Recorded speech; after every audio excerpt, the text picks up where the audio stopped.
Hello दोस्तों, welcome to English Gurukul. दोस्तों, आज हम कमला दास इनके द्वारा लिखी गई माय ग्रैंड मदर्स हाउस इस खूबसूरत सी कविता को पढ़ने जा रहे हैं। माय ग्रैंड मदर्स हाउस, इसका सीधा साधा मतलब क्या हुआ? मेरी दादी माँ का घर। दोस्तों, ये कहना गलत नहीं होगा कि हम में से हर कोई कभी ना कभी अपने जीवन के पड़ाव पर अपने बचपन को याद करता है और अपने दोस्तों को, अपने जानने वालों को, अपने चाहने वालों को अक्सर वो बताता है कि बचपन में मैं मेरे दादी के घर, नानी के घर जाया करता था। वहाँ पर क्या क्या हुआ करता था, वहाँ की सुखद घटनाएं, वहाँ के सुखद अनुभव हम उनके साथ शेयर करते हैं। तो कुछ यही बात इस पोएम में भी हम पढ़ने जा रहे हैं। लेकिन आखिर यहाँ पर हम ये क्यों पढ़ने जा रहे हैं? आखिर कमला दास हमें उनकी दादी माँ के घर के बारे में क्यों बता रही है? ये हम जान सकते हैं इस छोटे से कोट में से। Unhappy people compare, happy people don't care. जो दुखी लोग होते हैं वो कंपेयर करते हैं, वो तुलना करते हैं। जो दुखी लोग होते हैं वो कंपेयर करते हैं कि मेरा भूतकाल कुछ इस तरह का हुआ करता था जिसमें मैं खुश था, लेकिन वर्तमान में मैं खुश नहीं हूँ। भूतकाल में मेरे पास बहुत पैसा हुआ करता था, लेकिन आज मेरे पास पैसा नहीं है। और कुछ ऐसे ही अनहैप्पी लोग, जो दुखी लोग हैं, वो कंपेयर किया करते हैं। लेकिन हैप्पी पीपल डोंट केयर, जो व्यक्ति खुश है वो बस वर्तमान में जीता है और वो ना भविष्य की चिंता करता है, ना वो भूतकाल के बारे में वो सोचते रहते हैं कि ऐसा था वैसा था, काश मैंने ऐसा किया होता। क्यों? क्योंकि वो खुश है। तो यहाँ पर जब कमला दास अपने भूतकाल के बारे में कंपेयर कर रही है, तो यहीं से हमें यह समझ में आता है कि वो अनहैप्पी है और इसीलिए कहीं ना कहीं वो अपने भूतकाल के साथ अपने वर्तमान को कंपेयर कर रही है। तो चलिए शुरुआत करते हैं, जानते हैं इसके इंट्रोडक्शन को। माय ग्रैंड मदर्स हाउस ये एक मार्मिक कविता है। मार्मिक कविता का मतलब हुआ एक पॉइग्नेंट पोएम है, जिसमें कमला दास अपने इमोशंस को उजागर कर रही है, अपने थॉट्स को एक्सप्रेस कर रही है। और इसमें हम जानते हैं कि पोएट अपने बचपन की यादों को हमारे साथ शेयर कर रही है और इन यादों के साथ जुड़ी है एक डीप सेंस ऑफ लॉस। क्यों? क्योंकि बचपन में उनके पास जो था वो आज नहीं है। बचपन में वो बहुत खुश थी, अपनी दादी माँ के घर रहा करती थी, जहाँ पे उनको सिक्योरिटी मिलता था, अनकंडीशनल लव मिलता था। लेकिन शायद आज वर्तमान में उनके पास इन चीज़ों की कमी थी और वहीं से, उस लॉस में से उनकी मेमोरीज उभर कर आती है। और ये पोएम एक ट्रिब्यूट है जो उनके दादी माँ के घर में उनको प्यार मिला था, उस प्यार को वो एक्सप्रेस कर रही है। साथ ही साथ अब हम जानते हैं इस पोएम में यूज किए गए पोएटिक डिवाइसेस। दोस्तों, ये एक खूबसूरत सी पोएम है जिसमें हमें भर भर के इमेजरी देखने को मिलती है। इमेजरी का मतलब होता है किस तरह से हमारे आंखों के सामने शब्दों के रूप में एक चित्र क्रिएट किया जाता है। इस कविता को जब हम पढ़ते हैं तो हम देखते हैं कि ये पोएम डिस्क्रिप्शन से भरपूर है, लबालब है, जिसमें कि हम snakes moving among books, blind eyes of windows, ये लाइनें पढ़ते हैं। और जब हम ये लाइनें पढ़ते हैं तो कहीं ना कहीं हमारे आंखों के सामने सांप दौड़ने लगते हैं, हमारे आंखों के सामने वो खिड़कियां आ जाती है। तो इस तरह की जब चीजें हमें कविता में देखी जाते हैं तो हम उन्हें कहते हैं कि इसमें इमेजरी बहुत ज्यादा है। अब सिंबोलिज्म की बात करें तो ये एक कंप्लीटली सिंबोलिज्म पोएम है। पहला रीजन तो है कि माय ग्रैंड मदर्स हाउस, इसमें जो टाइटल है, ये घर, घर ही एक सिंबल है। एक घर सिंबल है प्यार का, एक घर सिंबल है परिवार का, एक घर सिंबल है बचपन का जो आज नहीं है, ये घर सिंबल है उनके भूतकाल का। तो एक ये जो पोएम है इसमें हमें भर भर के सिंबोलिज्म देखने को मिलेगा। यहाँ पे इस सिंबोलिज्म को भी हम बहुत डिटेल में पढ़ेंगे जब हम आगे बढ़ेंगे। इसके साथ ही हम देखेंगे कि इस पोएम में हमें मेटाफर्स बहुत ज्यादा देखने को मिलेंगे।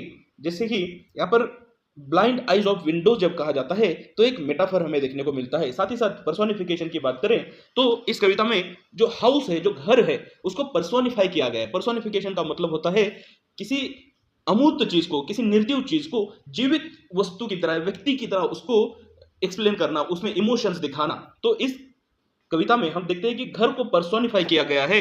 जब ब्लाइंड आइज कहते हैं तो आइज तो व्यक्ति की होती है या फिर जीवित प्राणियों की होती है, घर की तो होती नहीं है। तो जब इस तरह के शब्द हम देखते हैं तो यहाँ पर हम समझते हैं कि इसमें पर्सोनिफिकेशन का उपयोग किया गया है। चलिए अब आगे बढ़ते हैं और इस पोएम का लाइन बाय लाइन मीनिंग पढ़ते हैं। लेकिन दोस्तों, इस पोएम को कंप्लीटली पढ़ने से पहले आपको बताना चाहूंगा कि ये जो नोट्स आप देख रहे हैं, ये नोट्स आप मेरे व्हाट्सएप चैनल से भी डाउनलोड कर सकते हैं। उसके लिए आपको एक क्यूआर कोड स्कैन करना है। चलिए अब पहली लाइन से शुरुआत करते हैं। There is a house now far away where once I received love, that woman died. अब यहाँ पर पोएट शुरुआत में ही हमें बता रही है कि एक घर था। वो घर कहाँ है? फार अवे है। Where once I received love. अब यहाँ पर जब फार अवे इस शब्द का उपयोग किया गया है तो इसके दो अलग अलग मतलब निकलते हैं। जो पहला मतलब है वो फिजिकली हमें ये समझ में आता है कि ये जो घर है ये बहुत ही दूर है। हो सकता है बचपन में पोएट जहां पर रहती थी, वर्तमान में अब वो वहां से दूर कहीं मूव कर गई है। और दूसरी बात इमोशनली, ये घर अब बहुत दूर है। इसका मतलब क्या हुआ, इमोशनली अब वो घर से, उस घर की उस फीलिंग से बहुत दूर चली गई है। यहाँ पर घर क्या सिंबलाइज करता है, घर उनके लिए प्यार, उनके लिए सिक्योरिटी सिंबलाइज करता है, बचपन सिंबलाइज करता है। लेकिन अब जब वो उससे दूर चली गई है तो इसका मतलब ये हो सकता है कि अब वो बचपन में नहीं रही है, अब वो जवान हो गई है। वो पहले उनको वहां पे प्यार मिलता था, अब उनको प्यार नहीं मिल रहा है। तो इस तरह से सिंबलिज्म हम इसमें से देख पाते हैं। दैट वुमन डाइड, और यहाँ पर जिस वुमन की बात की जा रही है वो वुमन कोई और नहीं बल्कि पोएट की दादी माँ है, जो अभी मर चुकी है, और उनके बारे में वो यहाँ पर बात कर रही है। अगली लाइनों में हम देखते हैं, the house withdrew into silence, snakes moved among books, I was then too young. अब यहाँ पर हम क्या देखते हैं, the house withdrew into silence, जैसे कि मैंने कहा था यहाँ पे पर्सोनिफिकेशन का उपयोग किया गया है। तो हम क्या देख रहे हैं कि जो घर है अब पूरी तरह से साइलेंस में चला गया, पूरी तरह से वो निशब्दता की ओर, पूरी तरह से वो शांति की ओर चला गया। तो ऐसा कैसे होता है, जैसे कोई व्यक्ति नाराज होने के बाद शांत हो जाता है, कुछ वैसा ही यहाँ पर घर के बारे में भी बताया गया है। अब ये घर क्यों शांत हो गया है, क्यों, क्योंकि दादी माँ मर चुकी है। अब वो जो दादी माँ है वो कहीं ना कहीं उस घर की जान थी, ऐसा हमें यहाँ पर समझ में आता है। और जब वो दादी माँ चली गई तो घर अपने आप ही निर्जीव सा हो गया, साइलेंट सा हो गया। स्नेक्स मूव्ड अमंग बुक्स, और जो किताबें थी उनमें अभी सांप आ गए। अब इसका मतलब एक तो ये हो सकता है जो दादी माँ होती है वो नॉलेज को सिग्निफाई करती है। तो यहाँ पे फिर से एक बार हमें सिंबलिज्म देखने को मिलता है। तो अब जब दादी माँ चली गई तो उनके साथ वो नॉलेज भी चला गया, और अब जो किताबें हैं, किताबें भी तो नॉलेज को सिग्निफाई करती हैं, सिंबलाइज करती हैं। तो उन किताबों में अभी सांप आ गए। इसका मतलब क्या हुआ, अब ये जो नॉलेज है वो जहरीला हो गया। हो सकता है घर में अभी निगेटिविटी आ गई, उनके जाने के बाद अभी वो नॉलेज अब नहीं रहा। साथ ही साथ फिजिकली अगर देखें तो इसका मतलब यह है कि दादी माँ के जाने के बाद उस घर की ठीक से देखभाल नहीं हो रही है। यही कारण है कि सांप अभी घरों तक, घर में घुस गए हैं। I was then too young, और अब पोएट बताती है कि जब ये घटना हुई, जब उनकी दादी माँ चल बसी, तब वो बहुत ही यंग थी। To read and my blood turn cold like the moon. और अब वो कहती है कि जब ये घटना हुई तब पोएट बहुत यंग थी, वो बचपन में थी, उस वक्त उनकी दादी माँ गुजर गई। और वो कहते हैं कि उस वक्त वो पढ़ भी नहीं पाती थी, और जब उनकी दादी माँ चली गई तो माई blood turn cold like the moon. और वो कहते हैं कि जब उनकी दादी माँ चली गई तो उनका खून ठंडा हो गया, चंद्रमा की तरह, चांद को ठंडा कहा गया है। और यहाँ पर वो उनकी इमोशनल स्टेट के बारे में बता रही है। यहाँ पे गर्माहट दिखाती है उत्साह, वहीं जब ठंडा या फिर ठंडापन दिखाता है वो दिखाता है टोटल निराशा, टोटल उत्साह की कमी। और यहाँ पर जब वो लिखते हैं कि माई blood turn cold like the moon, इसका मतलब है कि उनकी दादी माँ के जाने के बाद वो पूरी तरह से निराश हो गई, पूरी तरह से उनके अंदर एनर्जी नहीं है, ऐसा हो गया। How often I think of going there to peer through blind eyes of windows. अब यहाँ पर वो कहती है कि मैं अक्सर, ऑफन ये शब्द का प्रयोग करती है, अक्सर मैं सोचती हूँ कि मैं उस घर में जाऊं, वापस एक बार वहां पर जाऊं। क्यों, किस लिए जाऊं, to peer through blind eyes of windows, मैं जाऊं और जो विंडोज है, जो खिड़कियां हैं, उन खिड़कियों की ब्लाइंड आईज में से, यहाँ पे ब्लाइंड आईज का मतलब क्या हुआ, जो विंडोज है हो सकता है वो विंडोज के ऊपर अभी धूल मिट्टी जम गई है, ये फिजिकल अर्थ हो गया। दूसरा अर्थ क्या हो गया, अभी लाइफलेस है, ये जो घर है पूरी तरह से लाइफलेस है, अभी ये घर जीवित सा नहीं है, ये यहाँ पर सिंबलाइज किया गया है। तो पोएट कहते हैं कि मैं कभी कभी सोचती हूँ कि मैं उस घर में वापस जाऊं और जस्ट क्या करूं, वहां पर जाकर मैं उसकी उन अंधी आंखों में से बाहर झांकने की कोशिश करूं। इसका एक कारण ये हो सकता है कि जब वो वहां पर जाएंगे तो उनको नॉस्टैल्जिक फील होगा। भले ही आज वो घर पूरी तरह से निग्लेक्टेड है, वहां पर कोई नहीं रहता, हो सकता है सांप है वो घर में, लेकिन जब वो वहां पर जाएंगी तो फिर से एक बार उस स्थान पर जाते ही, उस घर में जाते ही उनके बचपन की यादें ताजा हो जाएगी। इसको हम नॉस्टैल्जिया कहते हैं। दोस्तों ये पूरी तरह से एक नॉस्टैल्जिक पोएम है। तो यहाँ पर जब हम लाइनों को पढ़ रहे हैं तो हम फील कर सकते हैं कि पोएट कितनी नॉस्टैल्जिक है अपने उस घर के प्रति। अब वो आगे कहते हैं, to just listen to the frozen air or in wild despair pick an armful of darkness to bring it here to life। अब वो क्या कहते हैं कि कभी कभी मैं सोचती हूँ उस घर में जाऊं, उसकी उन अंधी खिड़कियों में से मैं बाहर झांकूं और listen to the frozen air, उस घर में जो एयर है जो फ्रोज हो चुकी है, फ्रोजन एयर हो सकता है कोल्ड, फ्रोजन का मतलब क्या है, कोल्ड हो गया है। अब कोल्ड का फिर से एक बार मैंने कहा था निराशा, वो घर अभी पूरी तरह से निग्लेक्टेड है, वहां भी जाएंगे तो हो सकता है आपको निराश महसूस हो। तो वहां की जो निराश एयर है, जो हवा है, वो हवा वो वाइल्ड डिस्पेयर में, अभी डिस्पेयर का मतलब है पूरी तरह से निराश होना है, फिर से एक बार निराशा यहाँ पे बता रही है, और वो सोचती है कि अपनी इस निराशा में, अब मेरे उनके इस वास्तविक जीवन में, उनके वर्तमान के जीवन में जो निराशा है, जो डिस्पेयर है, उसके चलते वो ऐसा सोच रहे हैं कि उस घर में जाकर वहां से आर्म फुल ऑफ डार्कनेस, वहां से थोड़ा सा मैं मुट्ठी भर डार्कनेस, डार्कनेस का क्या मतलब हुआ यहाँ पर, अंधेरा, तो ये थोड़ा सा अंधेरा मैं अपने साथ में लेकर आऊं, ऐसा वो सोचती है। क्यों? क्योंकि उनके खुद के जीवन में अंधेरा है, लेकिन अगर वो अपने दादी माँ के घर का अंधेरा लेकर आएंगी तो हो सकता है, यहाँ पर उनको उम्मीद लगती है कि उस अंधेरे के साथ उनको वो जो नॉस्टैल्जिया कनेक्टेड है, उससे उनको शायद राहत मिलेगी। तो इससे क्या हुआ, भले ही अब उस घर में जाके उनको दुखी सा महसूस हो, लेकिन आज के वर्तमान में भी तो वो दुखी है। तो अब वो जो पास्ट में वो जी रही थी, वहां की जब वो यादें वापस लाएंगी, हाँ, उन यादों के साथ उनके दादी माँ के गुजरने का गम भी है, लेकिन इस गम में भी उनको शायद थोड़ा सा दिलासा मिलेगा, थोड़ा सुकून मिलेगा, क्योंकि उस गम के साथ उनके दादी माँ की खुशियां भी तो है, खुशी भरी यादें भी तो कनेक्टेड है। तो यहाँ पर इमोशनल स्टेट को समझने की कोशिश करिए, किस मार्मिक स्थिति में कवियत्री पोएट यहाँ पर है, इसको जानने की कोशिश करिए, तब आप इस पोएम को बहुत अच्छे से समझ पाएंगे। अब वो कहते हैं कि वहां पर जाकर वो क्या लाएंगी, थोड़ा सा डार्कनेस लाएंगी, lie behind my bedroom door like a brooding dog, और वो कहती है कि वो जो डार्कनेस है वो कहां पर लाकर रखेंगी, उनके बेडरूम के, उनके बेडरूम के दरवाजे के पीछे जो कुत्ता है, वो जो ब्रूडिंग डॉग है, ब्रूडिंग डॉग कौन होता है, जो अपने मालिक का इंतजार करता हुआ कुत्ता होता है। तो ऐसे ब्रूडिंग डॉग की तरह वो डार्कनेस मेरे बेडरूम के पीछे मेरा इंतजार करता रहे, कुछ ऐसे ख्याल वो अपने मन में रख रही है। क्यों? क्योंकि बेडरूम क्या सिग्निफाई करता है, बेडरूम क्या सिंबलाइज करता है, बेडरूम जैसे आप एक अडल्ट हैं तो बेडरूम आपके लिए आपका एक पर्सनल स्पॉट है। तो इस पर्सनल स्पॉट में कवियत्री अपने बचपन के डार्कनेस को ले जाकर रख रही है, और उनको वो बचपन का डार्कनेस अच्छा लग रहा है। इसके पीछे रीजन क्या है?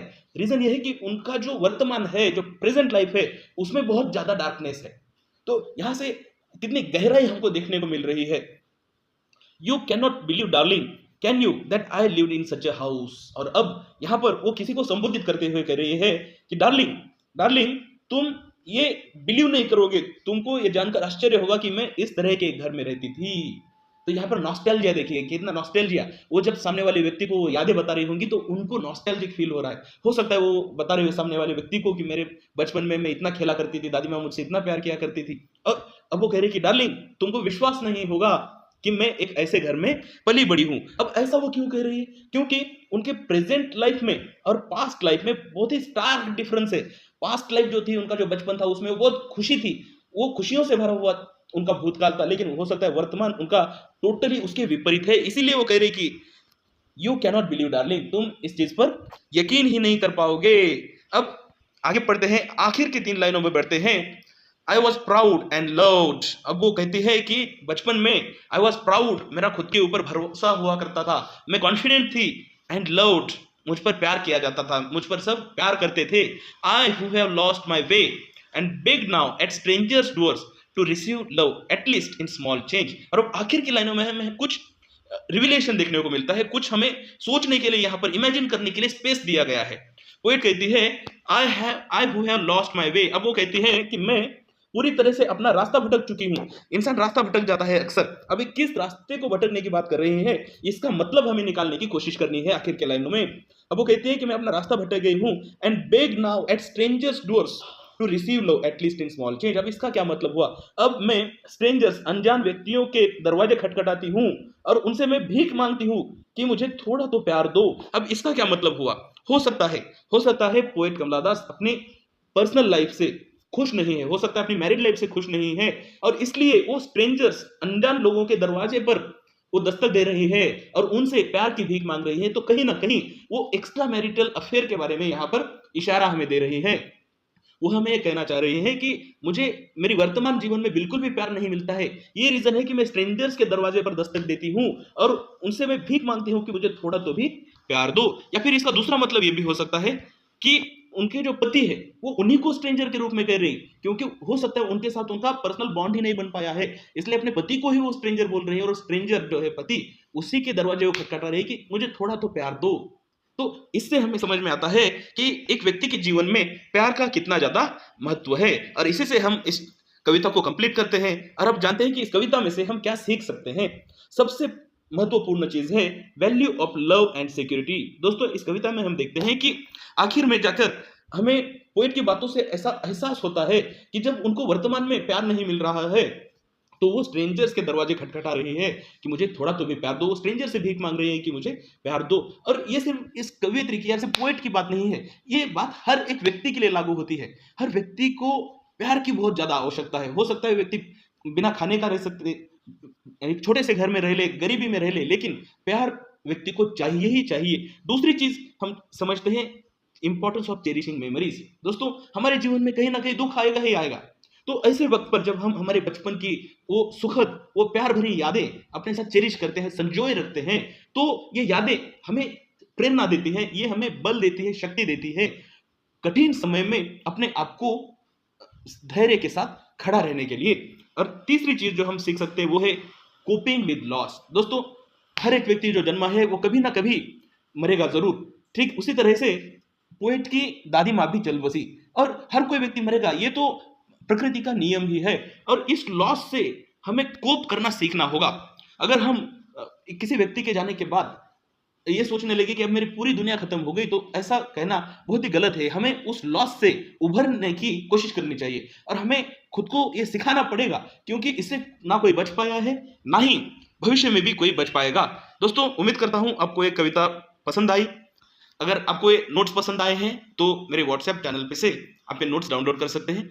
इसका लिंक आपको डिस्क्रिप्शन में भी मिल जाएगा। चलिए मिलते हैं अगली कविता में किसी अन्य कविता के साथ। Thank you.